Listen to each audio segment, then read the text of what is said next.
Cap sur la saison 2024, le petit train de Saint-Trojan va pouvoir enfin circuler en toute sécurité.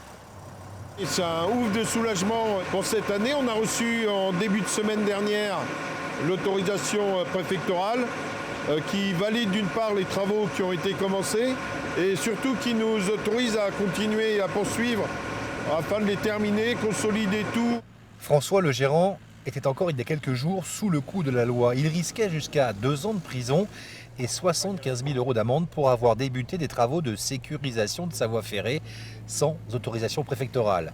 Aujourd'hui, tout est dans l'ordre. L'État a revu sa copie et il y avait urgence, en tout cas au niveau des prochaines grandes marées de mi-février.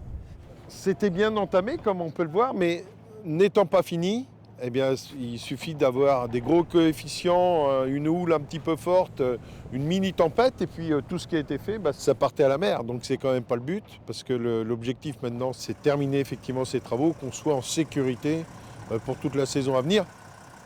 40 000 € de travaux au total, réensablement et renforcement de la dune, pour éviter, comme après les tempêtes d'octobre et novembre, qu'une partie de la voie ferrée ne tombe à l'eau.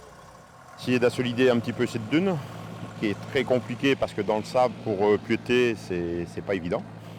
Donc on a fait de notre mieux, en espérant que ça tienne quelques années quand même. Déjà, on va sauver la saison pour quelques années, quoi. 75 000 touristes prennent le petit train chaque saison pour une balade entre terre et mer jusqu'à la pointe de Maumusson, là où l'érosion est la plus forte en Europe.